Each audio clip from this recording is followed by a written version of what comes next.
welcome back. And thank you to all the new dreamers who decided to stop by DawnDares2Dream today to see what we're all about. Well, I am going to add to my bipolar journey, that series that I have. I want to talk a little bit about bipolar depression because it's a tricky little doozy. And I decided I needed to share my story of how it has impacted me over the past couple months. But before I do that, remember there's a subscribe button. Click on that subscribe button and then ring that bell, and that way you'll be notified to all the new content I place up here to YouTube.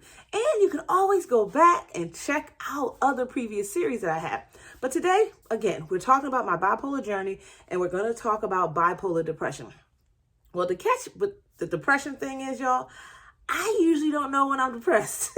By the time I realize I'm depressed, I'm on my way out of the depression. And it usually takes like some kind of major thing or event to let me know that, hey, you might be depressed.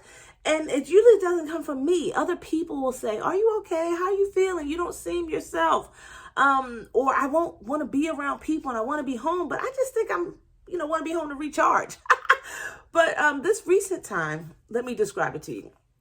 So I haven't gone out. I've been going on all these vacations, and then come the fall. So I guess September, like right after my birthday, around August, I was good into August. But then come September and October, I'm a little out of it. I'd like to think I'm, feeling a little lethargic. I don't want to work out. And I'm just kind of watching TV and staying home. I'm not even really drinking that much.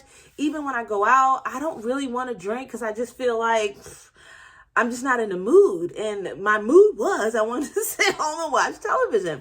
And I had a friend of mine that actually, I don't know if he asked me if I was depressed or how the conversation came about, but he was the one who actually noticed that maybe I wasn't 100%. And it got me to thinking, y'all, this is a guy I'm kind of seeing, right? So what it made me think was, I typically, when I'm dating somebody or whatever you want to call it, it usually lasts about a year, 7 months to a year, and usually I'm done. But what I'm realizing is maybe I'm not done. What it is I go into a depression, and then I don't want to do anything and I don't want to see anyone. So that person who I've been seeing on a regular basis, I don't want to see them either. And so in my mind, that makes me think, hey, maybe you don't want to be with this person anymore. And so I typically will just kind of, disappear. Yeah, that's what I typically do, y'all. I disappear from people. So this time, that's what I was doing and that's what I was plotting. Did not know I was depressed. And, and he basically just said it to me. He was like, do you not want to see me? Because you seem to be avoiding me. And I had been avoiding him. And I was like,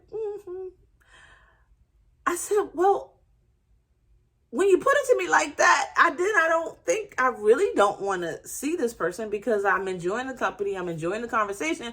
But why do I all of a sudden think I don't want to continue on the path of this friendship, relationship thing that we got going? Why am I wanting to end it? Well, then it hit me that I probably was depressed, and we had a whole conversation about it because, of course, I tell people, that I'm bipolar, and so obviously I tell the world, right? And so he already knew that, and he's like, because I'm trying to work with you here. This is what he says to me. He's trying to work with me, through, my highs and lows or whatever, being bipolar. Because remember, this is my life, and I'm used to feeling these ways, right? I'm used to being feeling up, I'm used to feeling down, but I just go with whatever it is, not really understanding 100% the impact of my mood shift on other people. But my mood shift, what you got to get is, it's probably was 7 months of fine. So I was either high or even, if there's such a thing for me, but I hadn't really reached any lows while I was seeing him. So that's a good amount of time to kind of be up and not to be down, right? So I tend to think that my swings don't have impact, but when you're that consistent, that normal up, and then you hit down, it is an impact on people that are around you because they are so not used to you swinging like that. And the swing happened, and it lasted for probably a month or two, probably more, over a month for sure, leaning more towards to 2 months. So I decided that I wanted to do this video for other people out there who have swings like myself, that you may not realize it. Because even if you swing like consistently, day to day, week to week, month to month, maybe you do. I don't swing like that. But when you do you even realize it? And so you may or you may not. I know I don't, because to me, it's a part of who I am. This is my personality. This is what I deal with. It's like someone who has, a physical illness like diabetes or high blood pressure. You take your meds, and sometimes you eat what you're supposed to, sometimes you don't, and sometimes you feel good, sometimes you feel bad about what you've done physically, but you do it anyway, and you just keep moving. You don't realize that when you feel bad and get those headaches, it makes your family scared. Like, you don't understand the impact, maybe, of you not taking care of yourself, how it can impact others. Or for me, I am taking care of myself, but I'm going to have these swings regardless. And yes, I do take medicine. I always talk about that.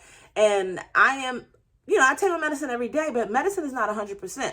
There are other things that I do that I've always talked about. I take my Juice Plus, which are whole food supplements that are vegan, that I take every day, that give me the vitamin A and D. I think as a bipolar person, I may be having a little deficit of the vitamin D anyway. And I think magnesium is also something that I may have a deficit in.